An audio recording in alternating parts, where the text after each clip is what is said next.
What's good, everybody? It's your boy B-Date. I'm back, and we're talking NFL football as the season starts Thursday. You got the Packers going up against the Bears, and the rest of the games kick off on Sunday. Now, last year I talked about 3 players with something to prove and 3 players with who you should look out for. I also did Super Bowl predictions, but I'm not going to do any of that this year, at least not right now. I'm going to talk about 2 surprising storylines in the NFL that will come to fruition by the end of the season. Now, you see the hat, okay?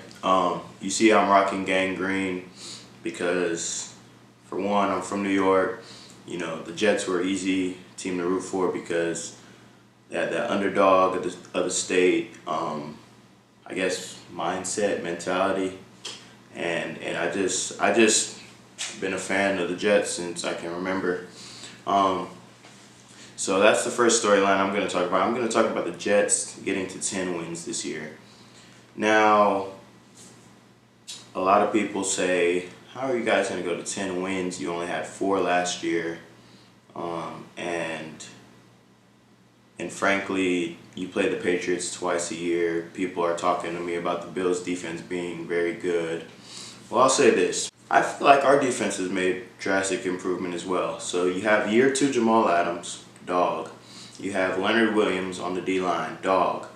We get our top draft pick, Quinnen Williams, holding down the middle. The different character things. Listen, thank you that I got here. So of the D-line, dog. And then we go out and sign C.J. Mosley. If y'all know anything about linebackers, you know C.J. Mosley is a top 10 linebacker in this league. Covers sideline to sideline well, is great in the run, and can get after the quarterback. Now, we did lose Avery Williamson to a torn ACL in the preseason. That one hurt me because I'm a big fan of Avery. But all in all, I think we'll be able to hold up. We got, like I said, another year of everyone on that defense being able to gel. Tremaine Johnson's coming back this year. Hopefully he can stay healthy.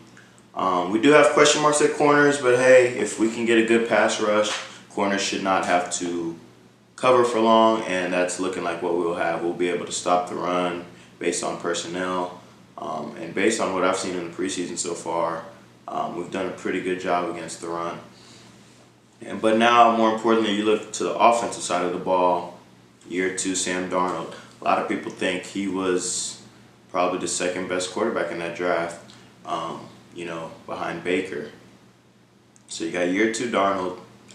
You've got Le'Veon Bell. Everybody knows L. Bell. Everybody knows what L. Bell can do.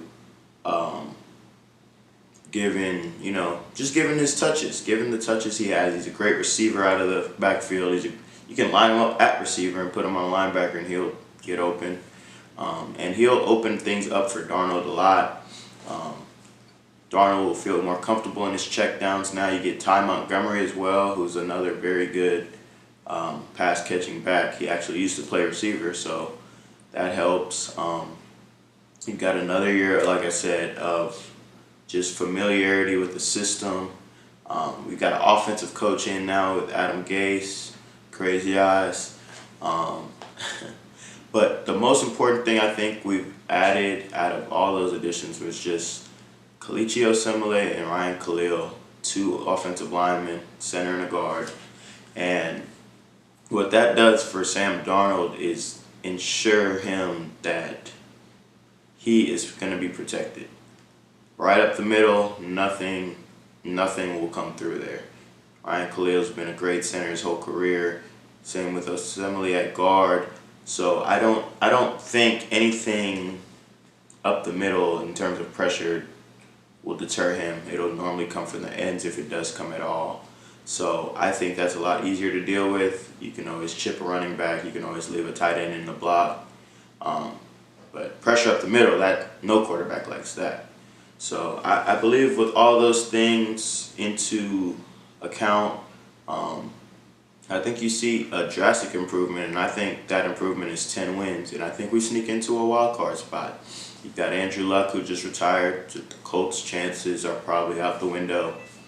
The Texans, whether you like them or not, many people say they got better because they got a left tackle, but they also lost Jadeveon Clowney, so I mean, who knows about them? Because I think the Jags will win that division.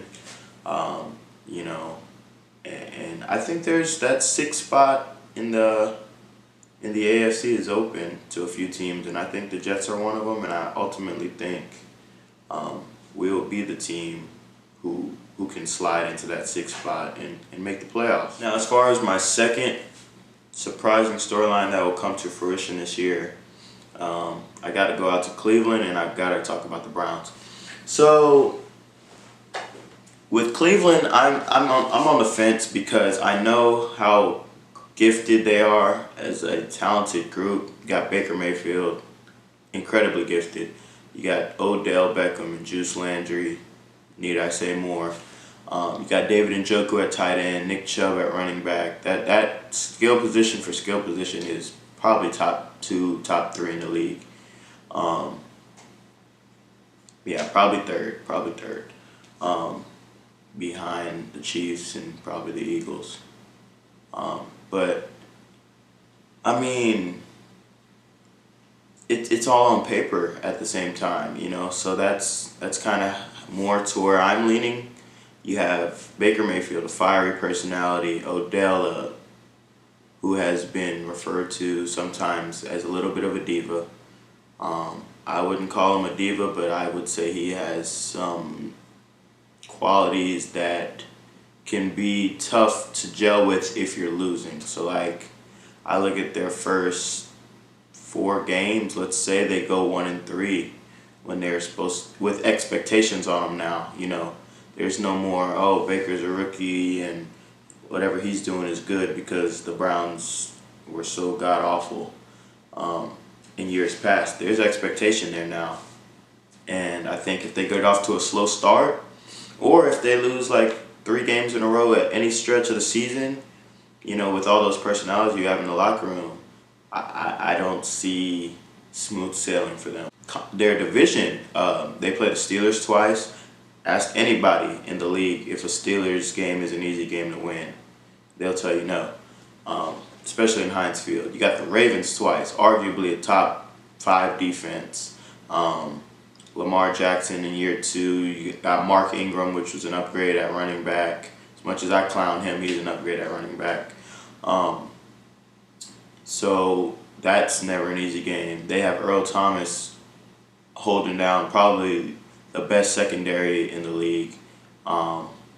It's tough. It's tough. Their division is tough, and even a team like the Bengals, like, they should be 2 easy wins, but AJ Green might play in one of the games that Cleveland plays him in, and he might just go crazy and win a game by himself. So who knows?